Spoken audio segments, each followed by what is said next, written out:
Hello and welcome all.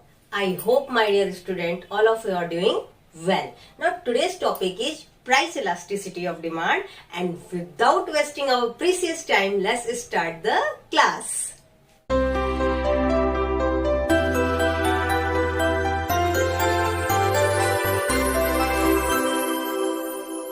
Price elasticity of demand के बारे में हम लोग ने प्रीसीडिंग क्लास में डिस्कस किया था। तो इसको थोड़ा सा सम अप करके ये बताते हैं कि प्राइस इलास्टिसिटी ऑफ डिमांड क्या है।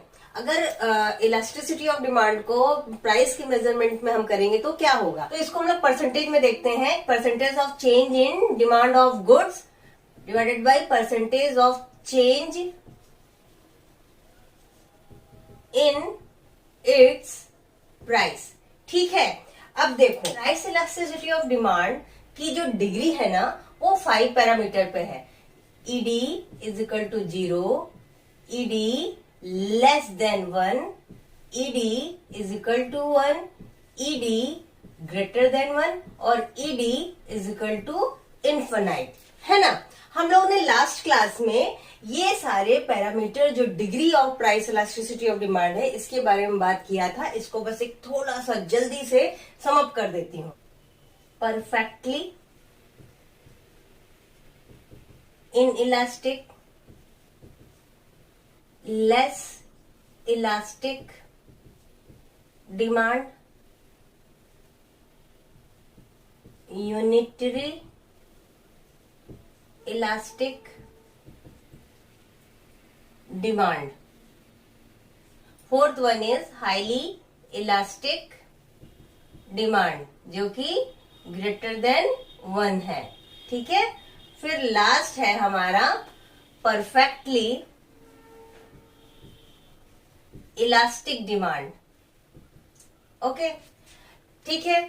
तो जो परफेक्टली इलास्टिक डिमांड है और परफेक्टली इन इलास्टिक डिमांड है, यानी कि हमारी फर्स्ट कंडीशन और हमारी लास्ट कंडीशन, ये जो है ये हमारी इमेजिनरी कंडीशन है और ये रियल लाइफ वर्ल्ड में एग्जिस्ट नहीं करती है, only for the shake of study and understanding point of view of the degree of price elasticity of demand. तो अब हम लोग इसको अच्छे तरीके से समझ चुके हैं, तो आगे चलते हैं, 1 बाय 1 देखते हैं ये क्या है और इसकी प्लॉटिंग कैसे करेंगे। फटाफट इसका स्क्रीनशॉट ले लो, I will come within a second. जो पहली डिग्री थी हमारी क्या थी, परफेक्टली इन इलास्टिक। देखो ये एक ऐसा कंडीशन है जिसमें कि हमारा कितना भी प्राइस में चेंज आ जाए लेकिन हमारे डिमांड में कोई चेंज नहीं आता। परफेक्टली इन इलास्टिक जो कंडीशन है वो हमारा क्या है, ईडी यानी कि elasticity of demand is equal to 0। कैसे कि जैसे सपोज कि ये जो फिगर हमारे लिखे है ना सपोज ये परसेंटेज में है, इन परसेंटेज प्राइस हमारा 1% है तो हमारा डिमांड 1 है। प्राइस हमारा 2% भी चेंज है तो वहां पर डिमांड में 1% ही चेंज है। प्राइस 3, 4, 5, 6, 7 जितना भी हो रहा है लेकिन डिमांड हमारा केवल एज इट इज 1% पे ही है। तो किस तरीके से हुआ हमारा, ये देखो ये हमारा प्राइस है, ये हमारा डिमांड है ना। तो क्या हो रहा है, ये हमारा डिमांड है।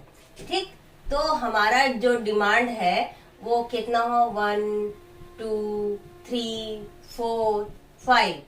ठीक है, ये इतना सब जा सकता है लेकिन हमारा प्राइस कितना, 1, 2, 3, 4, 5। लेकिन अब हम क्या देख रहे हैं कि हमारे प्राइस में कितनी भी चेंज आ जा रही है लेकिन डिमांड हमारी जो है इतनी की इतनी ही है। देखो प्राइस हमारा कितना भी चेंज हो रहा है लेकिन डिमांड हमारी यहीं पे है। ठीक, हमारा जो ईडी है इज इक्वल टू 0। तो यहाँ पे हमारा ये जो कंक्लूजन है निकल के आता है कि प्राइस में हमारा कितना भी चेंज हो जाए लेकिन जो कंज्यूमर है वो डिमांड अपनी नहीं चेंज करता है। ठीक है, फिर हमारा सेकंड कंडीशन आ जाता है लेस इलास्टिक डिमांड। ठीक है, मतलब इसमें है कि हमारा प्राइस में जितना चेंज हो रहा है, लेकिन हमारे क्या हो रहा है कि जो डिमांड है ना उसमें उतने प्रोपोर्शन में चेंज नहीं हो रहा है। जैसे कि अभी हम लोग लेके चल रहे थे ना कि प्राइस 1 था, 2 था, 3 था, है ना, इस तरीके से बढ़ रही है या घट रही है जो भी हो रहा है, लेकिन हमारा डिमांड 1 ही 1 चल रहा है। तो वहां पे क्या था, हमारा परफेक्टली इन इलास्टिक डिमांड था। लेकिन अब हम अगर लेस इलास्टिक डिमांड की बात करें, इसको हम कहते हैं इन इलास्टिक डिमांड। ठीक है, जो लेस इलास्टिक यानी जो यूनिट से लेस है उसको हम इन इलास्टिक डिमांड भी कहते हैं, यानी कि elasticity of demand is less than 1। तो अगर हमारी प्राइस 2 थी तो वहां पे 10 हो रहा था डिमांड, फिर 1 थी तो वहां अगर 12 हो रहा है डिमांड, तो इसकी अगर हम प्लॉटिंग करते हैं तो प्लॉटिंग कैसे होगी, देखो तो एक्स एक्सिस है वो क्या दिखा रहा है, हमारा क्वांटिटी, और वाई एक्सिस दिखा रहा है प्राइस। तो हम क्या देख रहे हैं कि जब हमारी प्राइस 2 थी, ठीक है, तो हमारा डिमांड कितना था, 10 यूनिट का था। लेकिन जब प्राइस हमारी 1 हो गई तो डिमांड हमारा उसी प्रोपोर्शन में नहीं चेंज हो रहा है। हमारा डिमांड 1 यूनिट होने पे, ये देखो 10 और 15 के बीच में अगर हम आए तो पॉइंट कहीं मिलेगा हमको 12 का।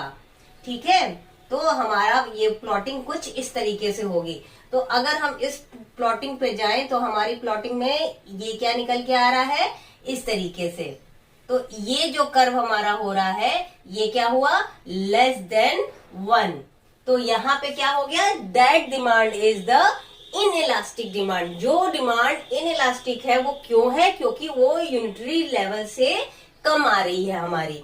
ठीक, उसके बाद अगर हम थर्ड कंडीशन की बात करते हैं, अब क्या है हमारा यूनिटरी डिमांड। यूनिटरी डिमांड में क्या है कि जिस भी प्रोपोर्शन में हमारा प्राइस डिक्रीज हो रहा है ना, सेम उसी प्रोपोर्शन में हमारा डिमांड इंक्रीज हो रहा है। जैसे कि यहाँ पे प्राइस 2 से 1 हो रहा है तो हमारी जो डिमांड है वो 10 से 15 हो जा रही है। देखो यहाँ क्या हो रहा है, प्रोपोर्शन में आ रहा है। तो ये क्या हो गया, यूनिटरी डिमांड। तो केस 1 क्या हो गया, perfectly inelastic demand is ED is equal to 0।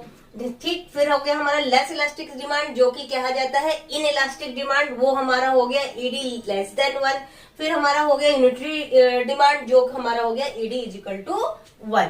अब हम आते हैं नेक्स्ट पॉइंट पे जो कि है हाईली इलास्टिक डिमांड, जिसको कि कहा जाता है elastic demand. Highly elastic demand,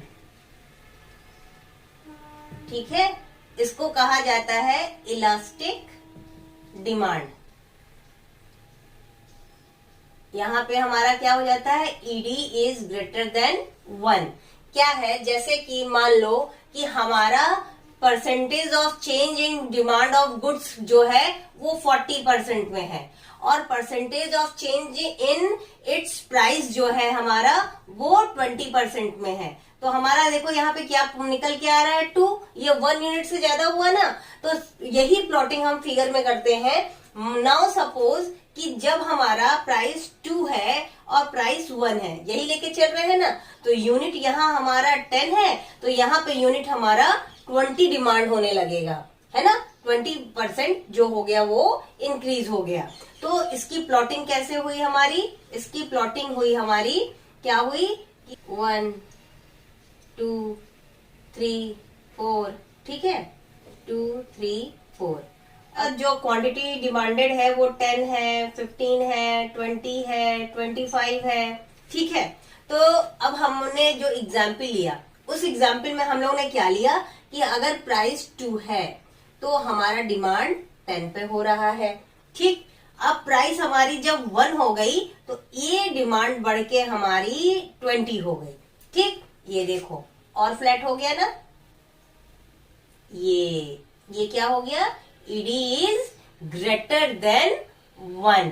इसीलिए इसको कहते हैं इलास्टिक डिमांड कि प्राइस हमारा जिस प्रोपोर्शन में कम हो रहा है उससे ज्यादा प्रोपोर्शन में हमारा डिमांड हो रहा है। One is perfectly elastic demand. Formula है ना हमारा, percentage of change in demand of goods divide by percentage of change in its price. अब हमारे जो डिमांड ऑफ गुड्स में चेंज है उसमें तो चेंज हो रहा है, लेकिन जो प्राइस है ना उसमें कोई चेंज नहीं हो रहा है। यानी कि समथिंग चेंज जैसे मान लो कि 40% या कुछ और भी हाँ हो रहा है, लेकिन यहाँ पे हमारा प्राइस में कोई चेंज नहीं है, तो यहाँ इलास्टिसिटी क्या हो गई, इन्फिनाइट हो गई। हमारी प्राइस कुछ भी हो, लेकिन हमारा डिमांड बढ़ रहा है या घट रहा है, कुछ भी हो रहा है ना। तो यहाँ पे क्या है कि हमारे पास हॉरिजेंटल लाइन आ जाती है, ठीक, एक स्ट्रेट लाइन आती है हॉरिजेंटल की, जो कि डिपिक्ट करती है ED is equal to infinite, कुछ भी हो सकता है यहाँ पे, ठीक है। तो यहाँ पे हमारा क्या हुआ, ये एक दूसरा हाइपोथेटिकल कंडीशन डिग्री जो है कैलकुलेट हो गई। अगर हम ये पूरे पॉइंट को एक ही फिगर में सम अप करें तो वो फिगर हमारा कैसे बनेगा, नाउ लेट्स सी, ठीक है। इस फिगर का नाम हम लोग दे सकते हैं degree of price elasticity of demand, ठीक है ना। तो देखो हमारे पास दो ऐसे कंडीशन है जिसको कि बेस मान के हम चलते हैं। वो कंडीशन क्या है, हमारा ईडी इज इक्वल टू 0 और ED is equal to infinite. ये हमारा दो फॉर्मूला बेस चलता है, किसमें, degree of elasticity of demand में। तो अब इसका हमारा जो एकदम मिडिल पॉइंट है वो क्या हो गया, ईडी इज इक्वल टू 1, क्या हो गया, जो कि बता रहा है हमारी इलास्टिसिटी कौन सी डिग्री पे है, यूनिटरी डिग्री पे है। अब जब इससे हमारा कम आएगा तो वो हमारा हो जाएगा लेस इलास्टिक डिमांड, यानी कि इन इलास्टिक डिमांड, जो कि हमारा लेस देन 1 यूनिट होगा। फिर इसके ऊपर जो आएगा वो हमारा हो जाएगा इलास्टिक डिमांड, यानी कि हाईली इलास्टिक डिमांड, जो कि हमारा हो जाएगा ईडी इज ग्रेटर देन 1, ठीक है। हमने आज ये पूरा जो प्राइस इलास्टिसिटी ऑफ डिमांड को देखा है, ये इन जनरल केस है। नेक्स्ट इन कमिंग क्लास में हम लोग प्राइस इलास्टिसिटी ऑफ डिमांड को देखेंगे टोटल रेवेन्यू, मार्जिनल रेवेन्यू के कंपैरिजन के साथ, ठीक है। आई होप तुम लोगों को ये समझ में आ गया होगा। अगर साथ साथ नोट डाउन नहीं कर रहे थे तो इसका एक क्विक स्क्रीनशॉट ले लो। कमिंग क्लास हम लोग प्राइस इलास्टिसिटी ऑफ डिमांड को टोटल रेवेन्यू और मार्जिनल रेवेन्यू के साथ स्टडी करेंगे। आई होप कि आज तुम लोगों को ये बहुत ही इजी और सिंपल वे में समझ में आ गया होगा। अगर तुम लोग को किसी भी तरीके का कोई भी डाउट है वो तुम लोग मुझे कमेंट सेक्शन में भी बता सकते हो, इंस्टाग्राम पे भी टैग कर सकते हो, और डिस्क्रिप्शन बॉक्स में तुम लोग को मेरी ईमेल आईडी दी हुई है, उस पर भी तुम लोग मुझे पर्सनली बता सकते हो कि कहाँ पे क्या प्रॉब्लम आ रही है। मैं आप लोग की वो प्रॉब्लम सॉल्व करने की पूरी कोशिश करूंगी। I hope all of you enjoy today's class. If you are new in my class so please subscribe my channel. आज आप में से कोई भी मेरी क्लास पहली बार कर रहा है तो उसको सब्सक्राइब करो, अपने सारे फ्रेंड्स, अपने क्लासमेट सबको शेयर करो, जिससे कि तुम्हारे साथ साथ उनको भी बेनिफिट मिले। All the best, take care.